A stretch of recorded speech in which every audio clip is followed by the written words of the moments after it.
move to technological solutions more and the access to interpreters would be reducing. So Shweta says like I'm more hopeful that like I get a like physical interpreter with me. So yeah. Can you please repeat what were you saying? So I hope that Accenture provides interpreter budget. So yeah, same thing. But I don't want to rely on an interpreter every day. Like, I don't want a designated interpreter. I can function independently, but like if for conference or for meeting, I think the interpreter could be there. So yeah. The question was, "ठीक है, okay, thank you."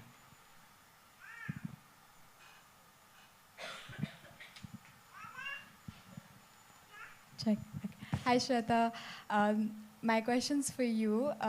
Firstly, thank you so much for sharing your journey. It was incredible to see what your previously, things that you've experienced in companies that weren't necessarily inclusive in the sense that you didn't have interpreters. The live caption also wasn't present everywhere. You also shared some things about language differences and that being a challenge. So I work with companies who frequently ask us, how can we make our workplace inclusive for deaf people? So I'd love to hear from you how maybe couple of things that you can share to employers on some of the best practices, because you've seen both sides of it now, and you lead a team of hearing and deaf people, right? I know that this is not a question that you can answer in just a few words or sentences, but any insights would help. Thank you.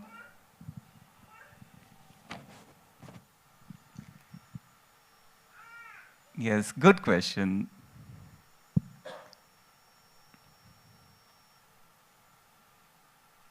You want me to answer that? So,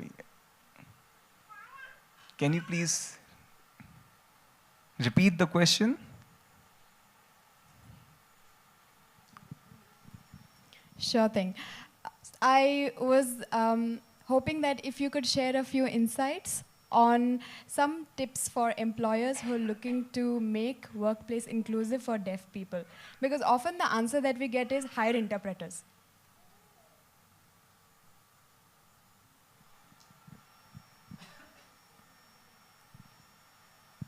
Okay, all right. So, yes, for meetings and conferences, like for the office work, not everyday work, interpreters are not required. But for meetings, I think interpreters should be provided because like there are a lot of people talking together and the captions would work for one-on-one conversation, but for having that face-to-face conversation, maybe like interpreters would be provided there, that's better.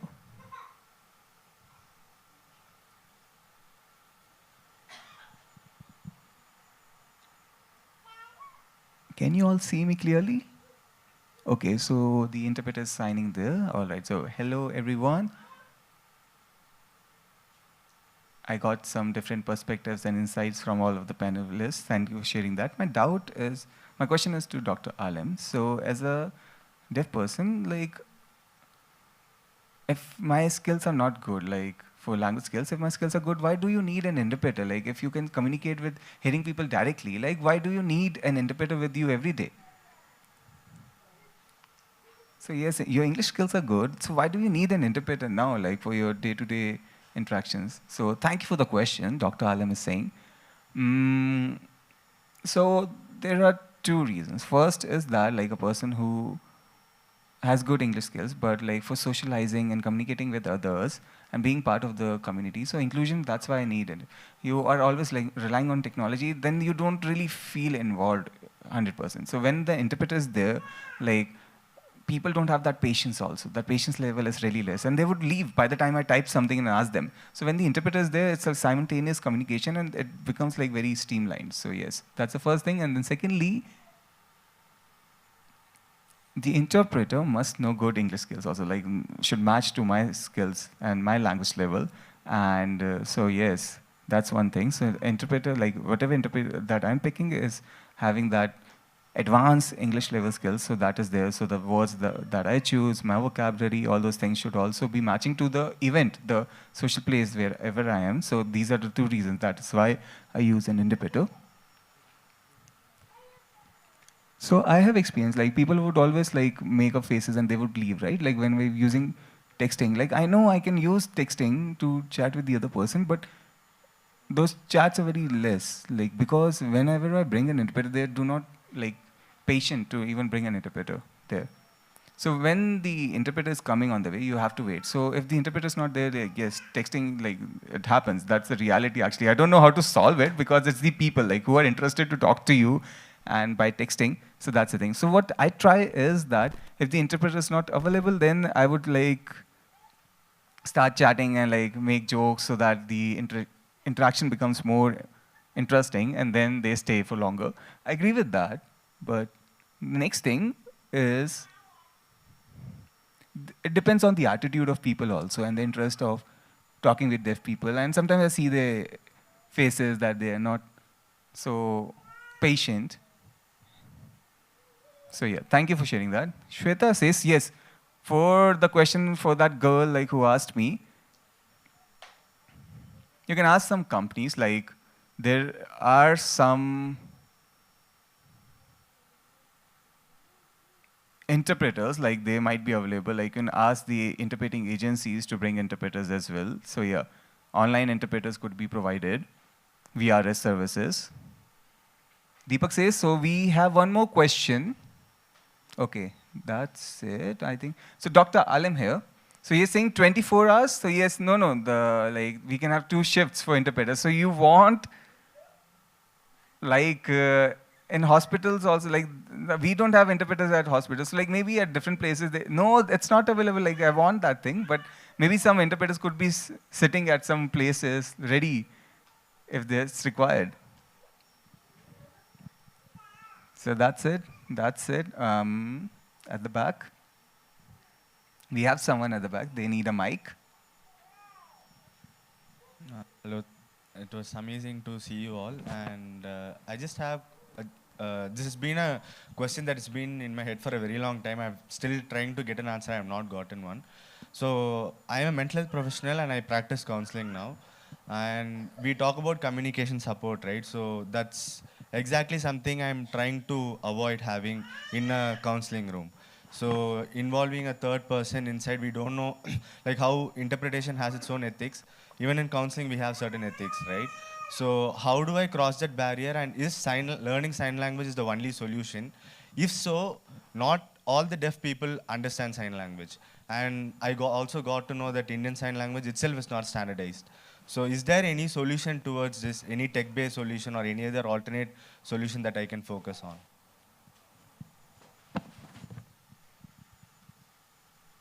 So is it open to the full panel or some? It's open to panel, any other people, anyone. It's open to anyone.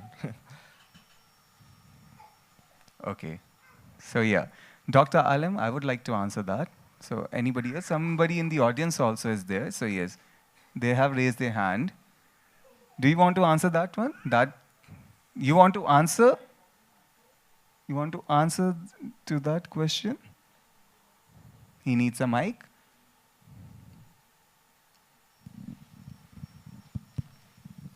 On an average, how long sign language from absolutely zero to knowing it up to, say, an average decent speaking level? How long does it take? Sorry, sir. Like, I think we already have a question. So we would like to answer that question and then we would like to take up your question. That's a question, right? Sorry.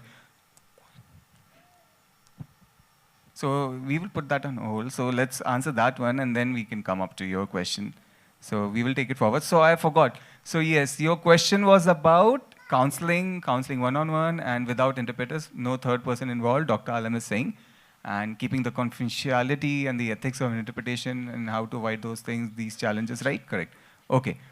So answer, like, okay, Dr. Alam here. So I would like to answer it. Yeah, absolutely. I agree that the better thing is like in mental health counseling, a person, the counselors, the professionals themselves should know sign language so that they can communicate with the deaf client directly. And yes, there you can maintain the confidentiality. There's no break of those ethics. And yes, like person must learn ISL on their own, meet deaf people, interact with them, understand about deaf community, deaf culture, understand their background, from where they are coming, and it becomes helpful in your field to become better counselors for the deaf people. If this counselor does not know sign language and wants to counsel a deaf person, I think you can bring an interpreter, but then they should sign a contract to keep the confidentiality. So that's one way of doing it. And in India, like it's still a new growing field actually. Like ethics, I would say, in America, it's really strong. So if an interpreter is involved into counseling there, if they are being to different social places, that interpreter is not allowed, like if that person interacts with the same community. So these are one way of doing that. So if they see that that same interpreter is there, so they are not allowed. So the ID of that person, the identity, all those things are also not there. So yes, interpreters can be used, but confidentiality agreement could be signed so that the information does not leak. Would you like to add, Dr. Renuka? So yes, at Ashley also, we have brought psychologists. We have been working with them, with interpreters at not a lot of places, but few places. So we have worked on that experience. So first is most important thing is the interpreter must know the ethics, then have the psychology background, needs to know their role, responsibilities. So when those things are clear, then you can bring that interpreter into that room. So the psychologist and the interpreter can work together. And the second other way is like if the deaf person, we have a deaf leader or a deaf role model who could be in the room, so that person can help and they can counsel that person. So yeah, there are different ways. So like interpreters can work with deaf leaders as a team also. Deepak here, so I would like to add. So Gayatri, would you like to go first? You go first. No, you go first, then I will go. Yeah, I mean, I think what you've asked is a question that's been on many people's minds, right? Because mental health access is something everyone should have. I think in adding to what has already been said, where there are interpreters who can come in, there are people in India, like you said, who are oral deaf, who don't know sign language, and they have also accessed mental health services directly because there is some speech that they are able to, communicate with to the counselor or the therapist. You also asked about the technology angle, right? Is there any space in which you can use tech?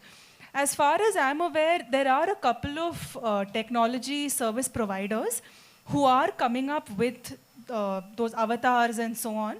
But that is at a very nascent stage because you need to have a very solid database of words to be fed in, right, into that, because otherwise it'll end up finger spelling a lot of the words. And in a counseling setup, you want the conversation to be very free-flowing.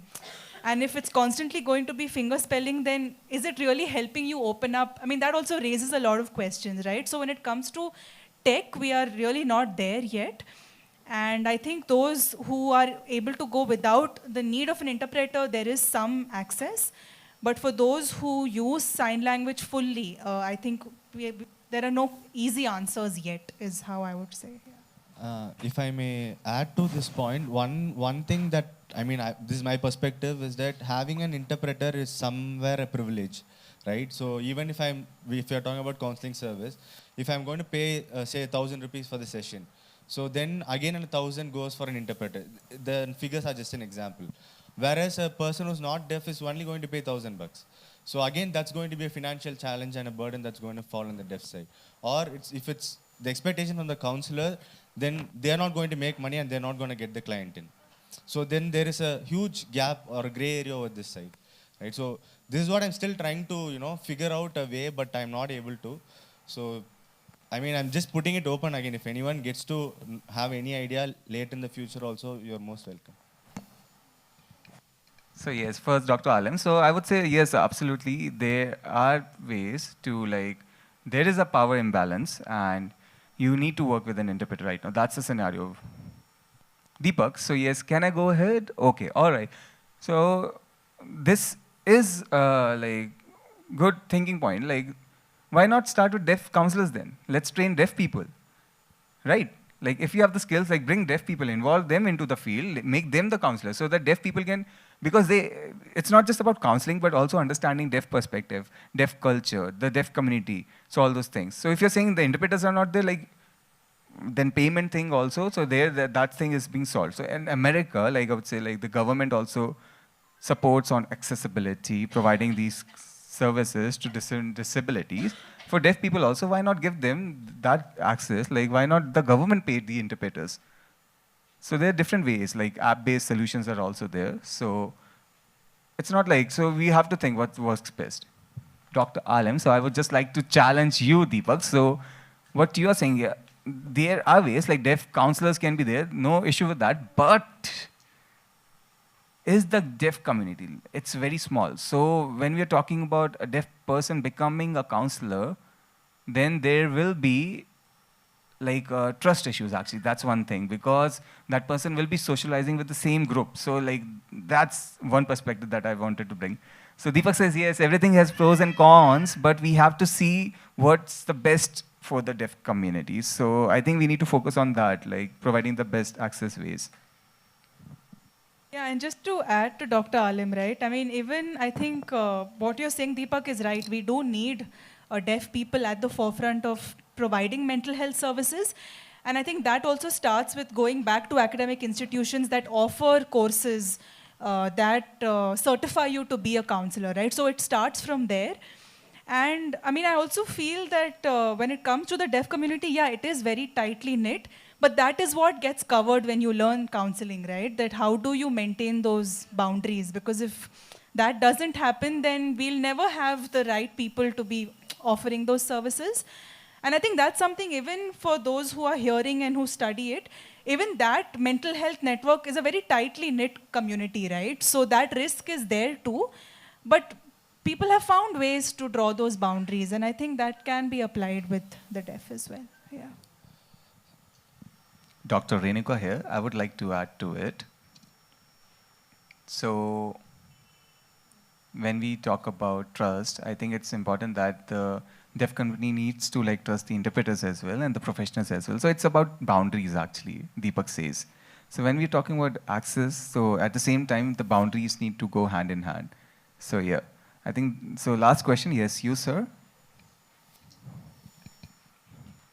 So we have the last question. On an average, a person who starts learning sign language, how long does it take for that person to learn, to come to a good proficient level? So yes, Dr. Alam here. It varies from individual to individual. I can't say, like, it depends on the person's interest level. If the person is motivated to learn Indian Sign Language, it can take up to 1 year, 2 year, 3 year to pick up. And how much time you're giving yourself to immerse into the deaf community as well. So that's one thing. Your motivation, you're motivated, then you will learn fast. And if it's just classroom based, then it would take years actually. So it depends on that. So for Gayatri, like she was part of the team with us at Here a Million, and she was interacting with us regularly and she picked up sign language smoothly. So it depends on the person's motivation and interaction with the community. Thank you. Going further on that, now say if you introduce sign language learning in schools and colleges itself, say they take 1 or 2 years as you said, then what happens? These people who pass out of schools and colleges will next come into the corporate world. Then assuming so many people in thousands, lakhs of people know sign language, imagine what happens in the corporate world. The concept of interpreter need not be there. Every individual starting from school, primary school, can learn sign language and talk comfortably with the deaf people. And the deaf people can communicate with the general people who already knows the sign language very well. Just imagine the scenario, say 5, 6 years later, everyone knows sign language. Where is the concept of interpreter required here? That is right. That's one possibility. So, like, for example, in companies also, it's when you say at lunch time for 30 minutes or 1 hour, like, they can bring that time, like, they can bring a deaf instructor and that person can teach them in sign language. So, like, 2 days or 3 days a week, automatically that environment will become inclusive because they know basic sign language. So yeah, that's one way. So in schools right now, there's no thing. There's no need in schools actually right now. See, organizations like Enable India or many NGOs all over the country or all over the world can push schools to accept the fact that this can also be learned like any other language. People put so much effort to learn Spanish, to learn French, to learn German. Why can't they put little effort to learn sign language? Yes, like, so what I think, so Dr. Aniga says same thing. So in national education policy, so yes, it has been mentioned actually. It's a government policy, so they're working on it. So in secondary education, so yes, in classes 9th and 10th and higher, so yes, they can give that Indian Sign Language as a language option. These hearing people in mainstream schools can choose that language and learn that. So yes. In general, what happens in society is the minority who has problem, they will not be looked at all. The majority will not care about your problem. See, it is important the minority has to stand up for their problem because no one knows what is the pain of the deaf. No one knows the pain of the blind. Only the deaf and the blind and the person with the disability knows the pain. They have to stand up and keep on fighting non-stop to get the rights what they need. Correct. Agree with you. Thank you for your inputs. Deepak says, thank you so much for sharing that. One last thing before we close the event. One last question to the panel. And not the last question, but just like wants to carry on the thing. Again, like taking it forward.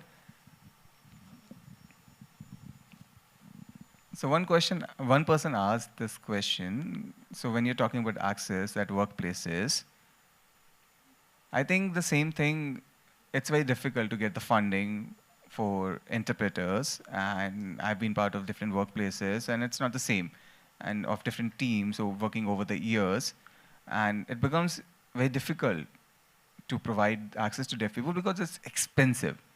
It costs a lot of financial burden on the organization. Like for the blind, like you have to provide those softwares. For the deaf people, like interpreters. Now AI is advancing, okay, so it's giving solutions. So I think maybe we can use artificial intelligence and how we can use that for providing support to deaf people.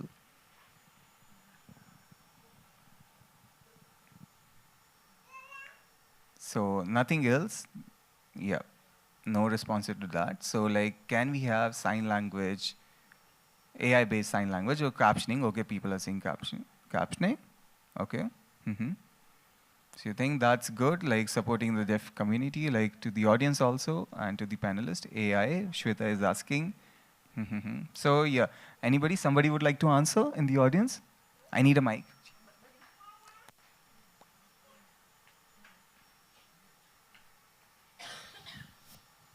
Just 1 second, we are seeing who is signing. So yes, would you like to answer that, ma'am?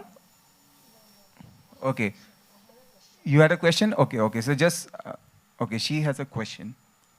You have a question? Okay, so we are just about to close. So yes, this is the closing question, If you have any response to it, like you can add. So we have Rahul here, so he would be answering this question actually. So can you please wait? So this question that was brought to us, Rahul here is answering it. So Rahul says, over the years, I have seen like different companies working with that. So they're dreaming about like bringing different softwares and building different tools. And when we ask about providing access to interpreters, they say, oh, we don't have that funding. But they would like no, we will use now avatars powered by AI, and I've told them that it's a challenge and it's not easy, like it requires a lot of data and information, especially the graphics. So they would be like, okay, the hands are moving, fine, that's perfect sign language, but they do not involve deaf people into the process, the design, the planning, the building of the whole product. So yes, maybe after 5 or 6 years, we might have data and access through avatars, but right now we see captioning is there, but the technology is still not ready. So that's it. Shweta. Shweta here says, so the other way without interpreter would be changing the English into basic, so to the level, then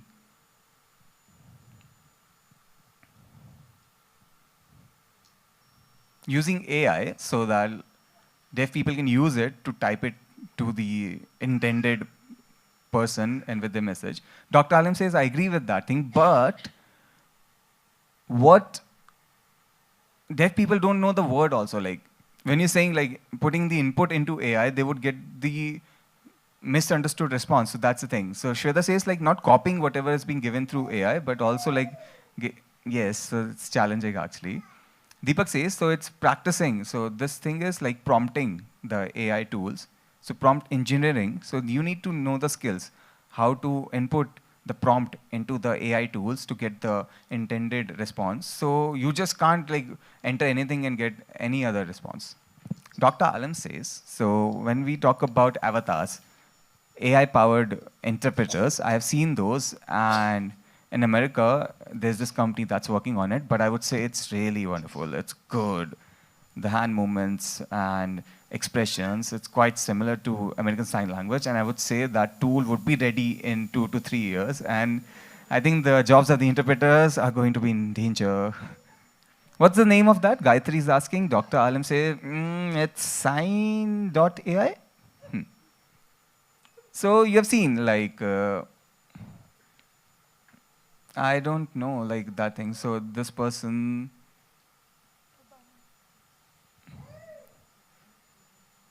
so the face of that person is like the signer himself is the president, ex-president of America. He's signing Obama and all those things. So yes, Usain Bolt, all those things, signing all those things from AI. I don't know, like Dr. Alam says, okay, let's leave it. Hello. All right. Hello, I have a question. So Can I Shweta ask? here, Shweta says that it becomes easier for me also. If you can let me know the technology, I would use that.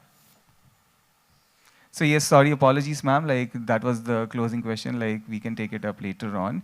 Next time, if we have time, we would take it forward. Right now, we have to close it. And I understand artificial intelligence. It's like a hot topic right now. Everybody's talking about it. It has its pros and cons. The different schools of thoughts are there with it. And yes, this AI race will continue. And for the betterment of the deaf community, I think that's the aim. And that is what we are focused on. So the barrier questions,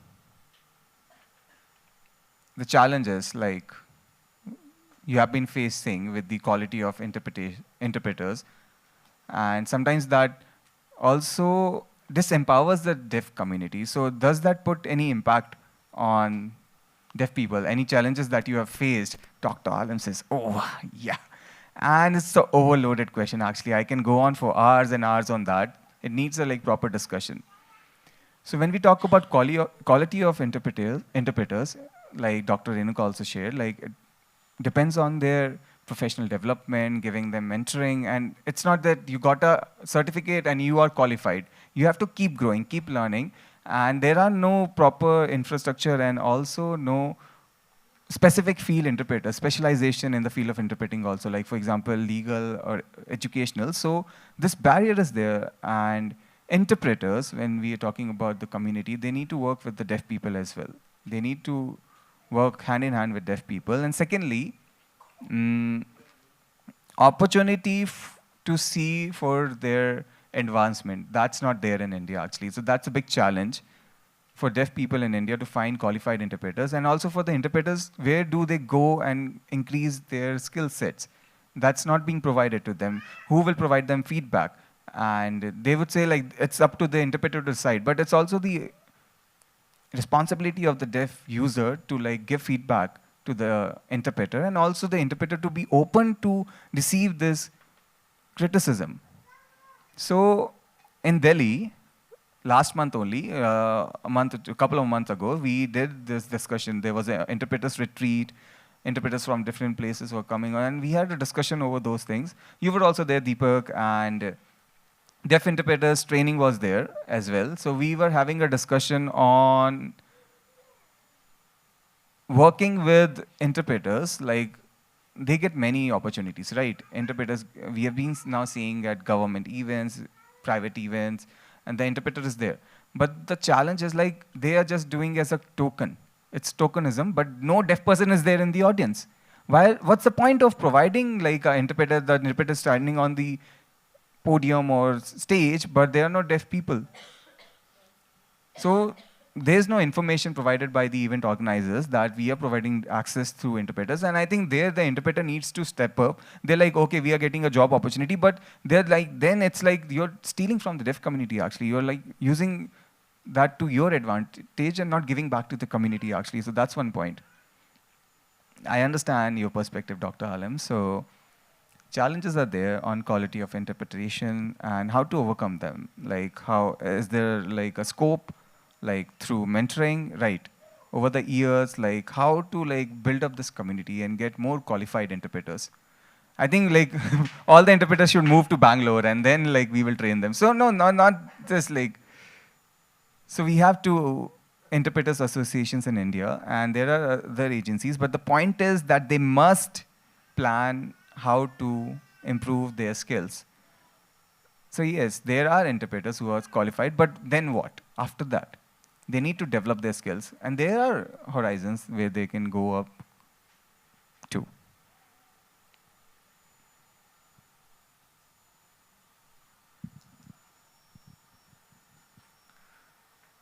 So you have been working at Enable India and you have seen deaf people, you have been with the deaf people.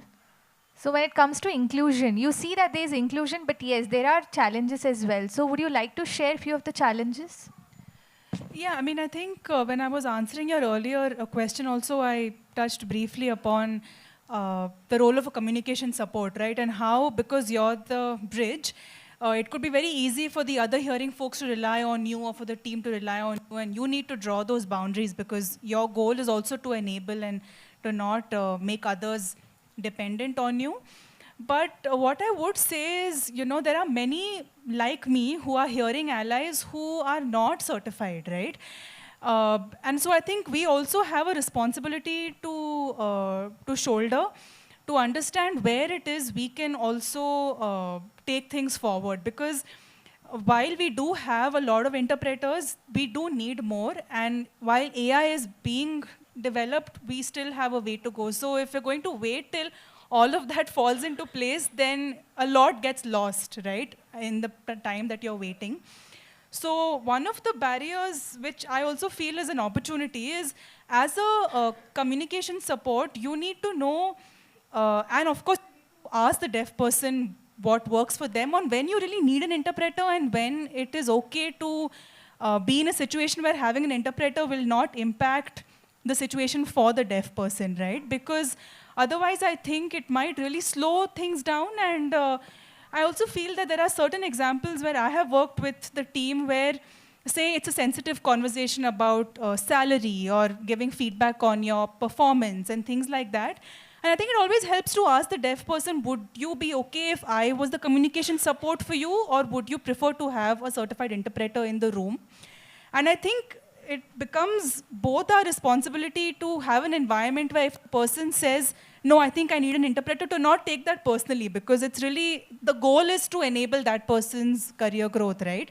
So to also know when to take a step back and know when it is important for a certified person to come in, or if you think you can handle the whole situation such that it's working in everybody's favor, then you go ahead with that, right? And one more thing I have seen is, yeah, we do have a very high reliance on sign language interpreters. But what has worked for me in the last 1.5 years is working with deaf team members who also become like a deaf interpreter for you. Because, like, for example, Deepak, I know I have worked so closely with you to translate some of the work that we do in a way that makes sense to the deaf community, right? And we have other team members who are working on HR policies being made into ISL. So where do you use deaf resources also to kind of reduce the dependence on a few qualified interpreters, right? And I think knowing when to bring in the right resource, I think that's the responsibility that we have to take very seriously.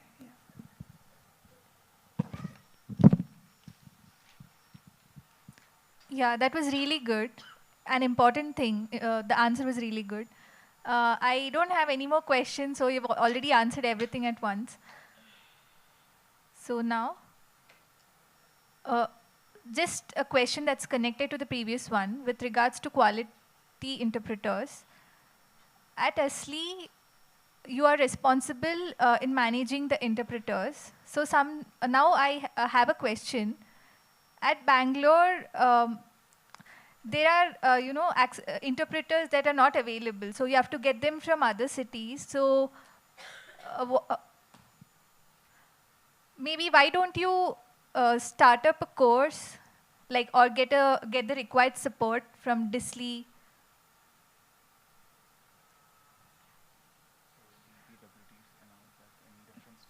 Yeah, DPWD announced that in different states, like Orissa, all the national institutes. Yeah, RCIS, yeah. So, Rehabilitation Council of India, they manage the Disley course, and that's it is a diploma in Indian Sign Language for interpreters. And why don't we start that in Bangalore? I am not a government official, but the RCI that you...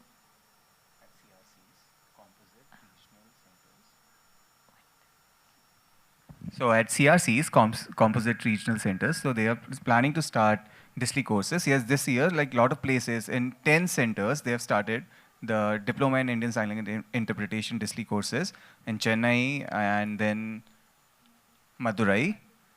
And then, so like in other states and cities like Odisha as well. So yes, it's starting in Karnataka. I think CRC is in Davangere.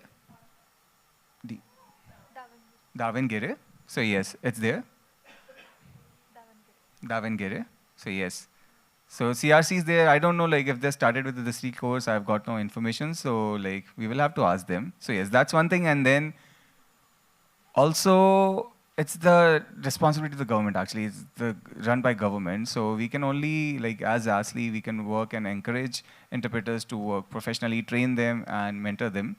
But one point like Dr. Alim also said, to show them like to the companies and when they come up and bring an interpreter as tokenism, and there's no deaf person in the audience, as an interpreter we need to refuse those things. But when deaf people are there, like how would they know? Like so they need to be there. So yes, you're just interpreting for no one, and then you will only get tired. Like you won't be motivated to upskill yourself.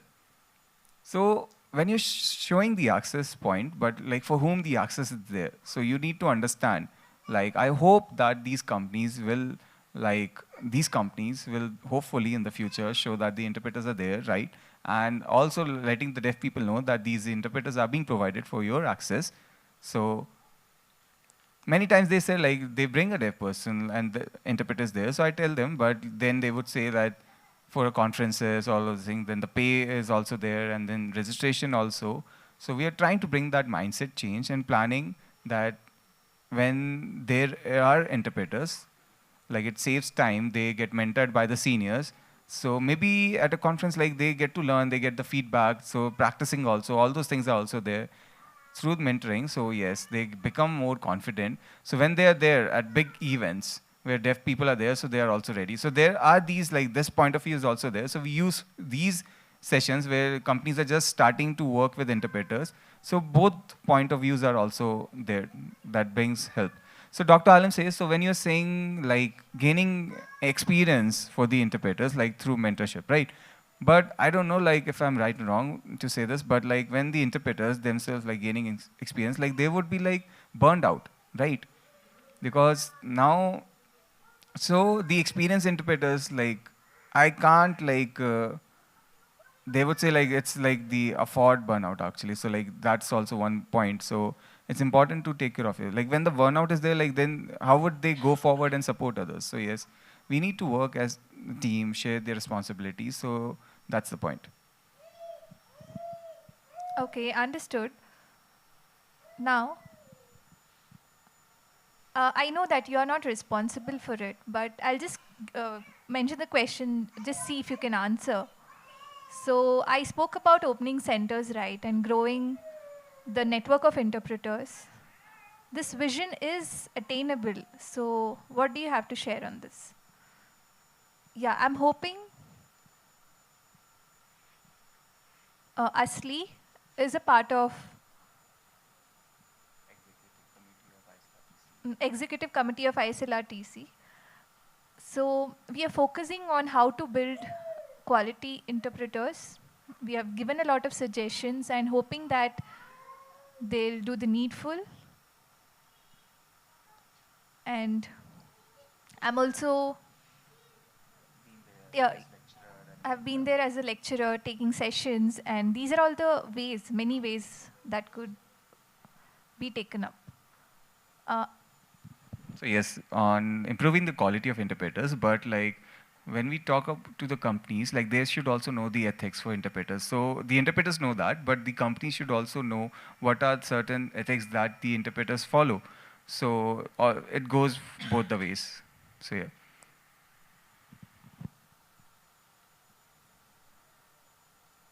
Yeah, so these are all the things that has to be informed in prior. What is the role? What's the boundary line? These are all the things that has to be taken care of and discussed. And email it to the respective companies and then make them know about it. Yeah, also to add on with regards to the token, yeah, this would be a good point. And could be informed to the companies. This is a personal question. I know there are many interpreters who get burnt out in the middle of their journey into interpreting. So how could you keep up? Oh, was it for me? Was the question for me? It's making me feel emotional.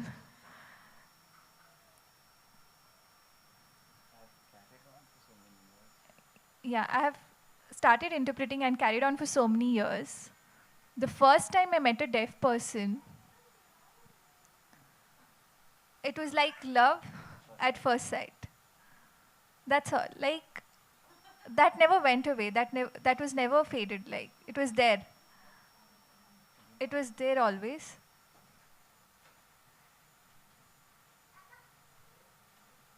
Your Shweta, yeah, this is your sign name, right? Yeah.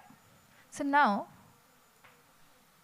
I've seen you've told about your journey, 20 years plus.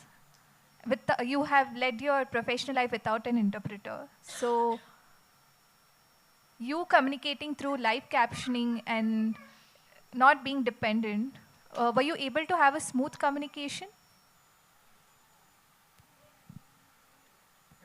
So like I prefer that like it's better that when I'm working from office it becomes easier. And Deepak here, so you have understood like without interpreters you have understood the meetings, the conversation, but like is the change shift from using interpreters and not? So it's a learning for me. Like I will see like so you have never worked with an interpreter, never once. Oh, so yes, at one event I was there and one interpreter was provided and I was just sitting. So right now also like the interpreters are there, but in a meeting, I think in a meeting room, I think I need to like I've never brought an interpreter. So yeah, such kind of events like I've seen only interpreters. So do you see that there's a need to provide interpreters for you? Yes, I think like at meetings, so like it takes time for them to like respond to chat. So I think I use an interpreter at that moment to like have more real-time conversation with the people. So yes, to be on the same page. So I think it's better that face-to-face meetings are there. It becomes better to have interpreters. So Deepak here, for 20 years working without an interpreter, and you know like getting different ways access through real-time captioning. So Shweta says not like for the past 20 years, in the past 5 years only. Recently, I've started using live captioning. So you must have met people like who are patient, but have you found like real inclusion through that? So, or barriers in getting access? So access, I won't say it's completely there, but in my team, like, they have given me that patience, that support, and that's there. So they have understood my needs. So that becomes better to work as a united front. So explaining again. So live captioning, when we are talking about, it's not fully accessible. Sometimes like people are there, some people would ignore me or like they would start speaking. Yeah. Sometimes you will feel neglected. I'm asking, hey, what you're talking about? So those kind of challenges are there. So my seniors, they're actually really helpful. They have led the team to listen to me and understand my communication needs also. So that's the thing. And I'm the lead. So those things are also there. And they would understand like how to navigate the office space and facilitate the communication. So if I'm there and if I'm talking, they are talking to me, then they need to listen to me as well, like what I'm saying, and not go into their own conversation. So I think my managers have been really understanding and accommodating. Deepak here. So when we talk about inclusion, so socializing also and meeting other people and understanding the daily conversation only. So do you feel included or the environment is like that, or it's just work related? So how is your daily conversations? So I would say now these people are learning sign language also. So that day-to-day conversations are happening. So yes, sign language access would be there. And my senior boss, he has also learned sign language. So yes, few months ago, they made a sign language. So what was that? Sign language? Like a season. So yes, where like my whole team learned sign language. So sign language season, where the whole team learned sign language, so that everybody could learn sign language for me. So to include me into those daily conversations as well, because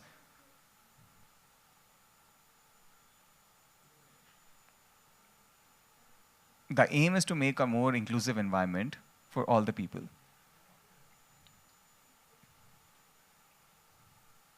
So my manager also did not know sign language. Now they're working hard to catch up on it. So yeah. Deepak says, thank you so much. Thank you so much for sharing that.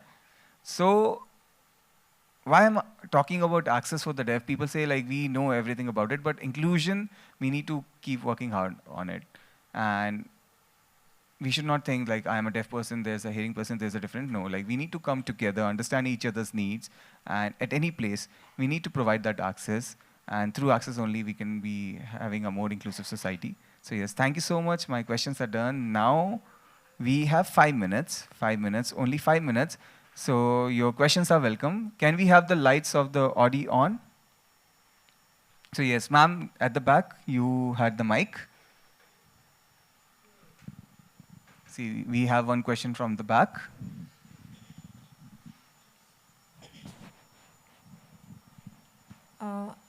Hello, everyone. It's nice to see you all. I'm Rekha. I know this community from Charu. I had come to a short movie in which she was also there. Yeah, I'm a writer and a translator and a poet. And also I have a relative who doesn't speak and hears. So I know that communication to some extent. So I have these questions for you people. So you guys are doing amazing work as a community to address some of the challenges you are facing. I wonder if you're doing are you working on addressing the challenges only in English, or other people who speak non-English languages as well? This is one question. I have a couple of more questions. Like,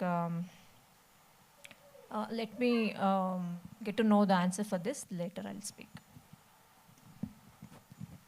So Dr. Renuka here, I would like to add to that. So when we're talking about, so I just want to clarify. So for an interpreter, those interpreters would mostly be bilingual. At least they might know other languages as well, multilingual, but at least they know 2 languages. For a deaf person, it depends on which language they are using. It could be sign language, so that's sign language, Indian sign language, okay? And then the interpreter follows Indian sign language, and when the interpreter is translating, it depends on the intended audience, which language they want access. So do they want Hindi, English, or like that? So we bring that interpreter who is proficient in Hindi, English, Kannada, or any local language. So the aim is to provide access not just for the deaf, but also to the hearing people. So the language which the interpreter speaks would be just translated from Indian Sign Language. So Indian Sign Language remains same. The relay of information would be according to the audience need. So that's the responsibility of the interpreter to interpret according to the language. So be not just English also. So here we are using English voice translation, but it depends on the local language and need of the hearing people also. And so you connect to that. Whatever the audience wants, the interpreter would translate into that language. So if the interpreter does not know that local language, then we bring another qualified interpreter. And maybe the interpreter does not know the language that's being spoken there, so that interpreter would be brought. Indian Sign Language remains same. You guys are speaking about inclusivity, getting accepted or inclusive. So, what are you trying to do? Are you, what all you're doing is very good, but are you not planning to reach out to the society, the people, the world with some of the more empowering ways like movies?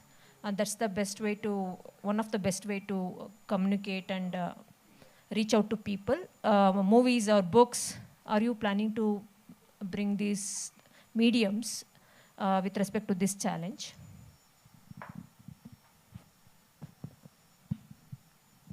Do you want me to rephrase the question? Sorry. Can you please rephrase it? Yeah. See, you people are talking about inclusivity, right? So, and you are trying to address and sort out the challenges you people are facing. Don't you want to try other mediums like movies, books, to reach out to people, whatever you want to communicate? So yes, Dr. Alam here. So last week only, we organized an art exhibition where deaf artists were there. And the theme was the power of gestures. So where, like, we show that in India, like, it's ingrained into our skins. Like, we use gestures in our daily lives. And from there, we can show them that everyone can learn sign language and make a more inclusive society. And you can pick up on signs because everybody's using their hands to communicate. And we can make a more inclusive society by picking up on Indian Sign Language. So the challenge what I have seen is that when people say, oh, Indian Sign Language, no, it's totally different. It's a new language. And it's just for the deaf people. It will take me 1 year, 2 years to learn it. But I say like, hey, if you're already using these gestures at a place, just start communicating that thing. If you're meeting a deaf person, just that's one way. I agree with you that we can like find different mediums and media to show that, and also like make people interested in learning Indian Sign Language, like for movies, having in sign language. So this morning only I saw Berlin. No. It's a movie. So yes, on Z. So yes, it has sign language there. So yes, that's one way of giving more exposure to sign language and about deaf community and deaf people. So yes, I see like it's improving and people are more open to learn Indian Sign Language. So the exposure can be there. So yes, these mediums can be used. And Dr. Renuka, I would like to add. So yes, we have like Indian Signing Hands, ISH News also, which presents news for the deaf in sign language. So it's not just for the deaf also, and movies also, they have interpreters in movies. So these movies are being shown in theaters, and sign medium is also organization that's translating books into sign language, and then digest also. They have this magazine, yes, where they have stories and different content, and they share it regularly. So yes, we are using different mediums to share that. So just wanted to let you all know about these services. Yeah, and also, Rekha, I think you have a very valid point, because unless we mainstream it and almost normalize sign language like any other language, these conversations will keep happening, right? So we've come a long way. We do have a long way to go. But some recent examples where mainstreaming has happened is even having ISL as a part of watching IPL on Hotstar, right? Or for the upcoming Coldplay concerts next year in Jan, there will be interpretation, which they do for all their concerts. So there are examples, that we see, and hopefully that will inspire more such work to happen. Yeah. Thank you all. Great. So Deepak says yes. Yes. Now we are closing it. So yes. No more questions. We can't take any more questions. We are bringing this panel discussion to a close. And happy to. So we have one person here. So yes.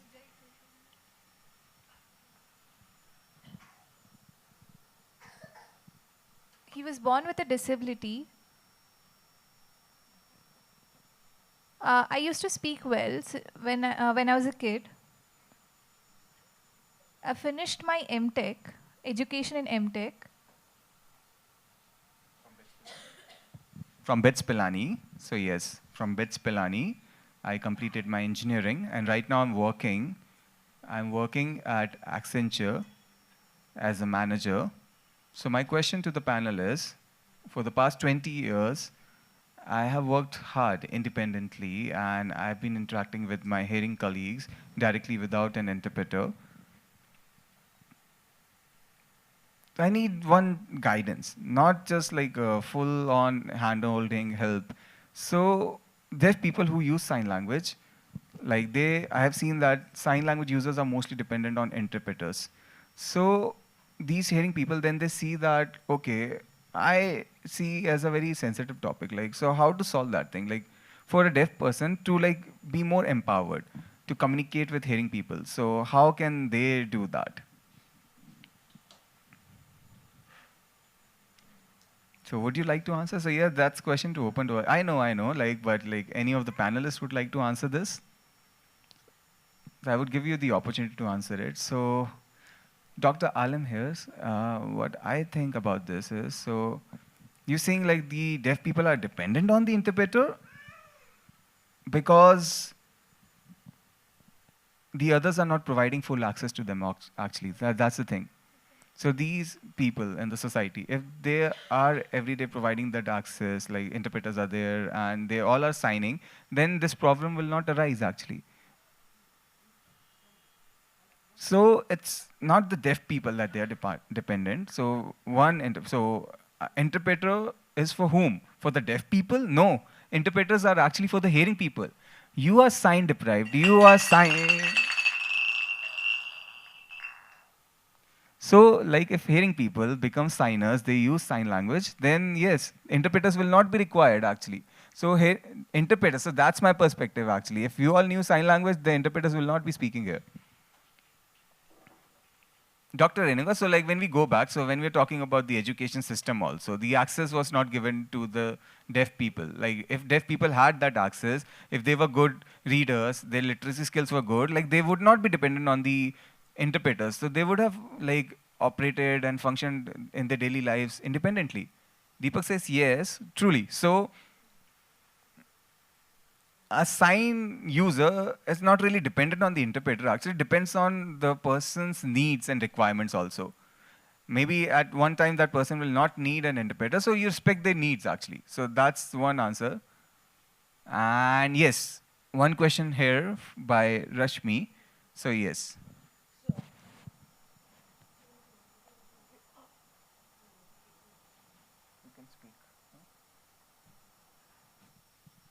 Oh, okay, Dr. Renuka says, so yes, also that for deaf people, when they are saying, so interpreter is not adding anything. They are not dependent on the interpreter actually. So the interpreter is actually following whatever and relaying the message what the deaf person is saying. So it's nothing that the interpreter is adding or doing any support to the deaf person. So it's the deaf person's decision. Dr. Alim says, this is where the conflict comes for of a role of a communication support and an interpreter, like following the ethics and crossing the boundaries. So yes, Deepak says yes, reiterating the topic on boundaries. So yeah. So hello. So first of all, thank you so much for such an insightful discussion. And I have one question for all of the panelists, right? So all four of you like shared so many different experiences that you had and so many different perspectives, right? And you like gave so many like good answers to how we can solve problems. You know, like maybe introducing Indian Sign Language in schools, or having a better quality of interpreters, or even like better technology, right? But right now where we are, I wanted to ask what are the steps that are doable at the current moment. They could be even be little steps that could actually tackle the communication issues and the other barriers that comes with it. Like the solutions we are like thinking are they are going to take some little time, right, to be actually be applicable. So what are the things that we can apply right now to start with?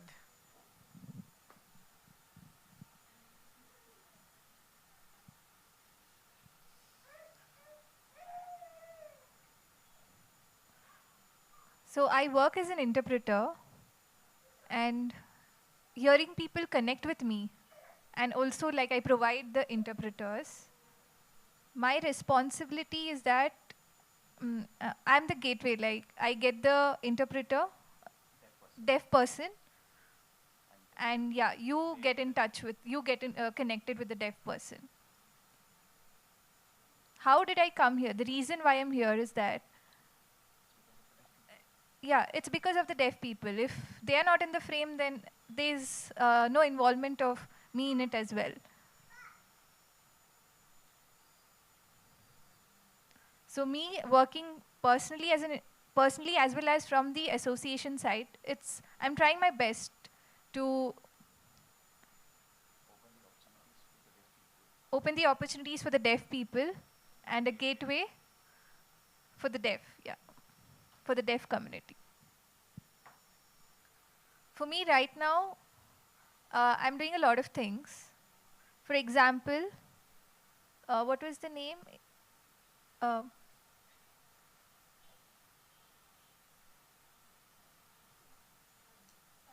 Parmeet, yeah.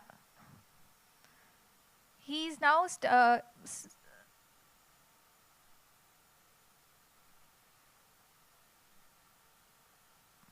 okay, he's completed his. So he's studying in a college without an interpreter. Actually, his classroom does not provide interpreters. So yes, but he has his rights that he needs that access through interpreters. But he's still advocating. He's asking for it, and it's still going on. So they call say, no, we don't have the funds. We can't provide interpreters. Then who takes his access needs responsibility?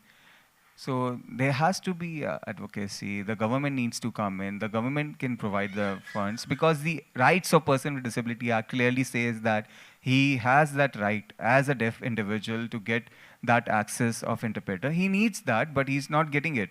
So that advocacy needs to go, and it needs to be applied everywhere. So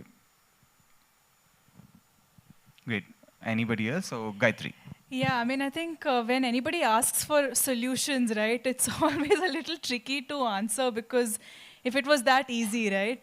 But yeah, I think in terms of things that we can do immediately, what has worked for me is when you work, I mean, I work in a team where it's mostly deaf, right? So just asking the deaf themselves what really works for them, because there are some where if they've had access to languages at an earlier age, to read, write also is a way to communicate. Whereas for others, having a certified interpreter is the way. So I think just trying to tailor make within the resources that you have, I would say that is the most easiest thing to do. And also, I would say exhibitions like what we had earlier, right? Just to say that sign language is not something an exclusive set of people know.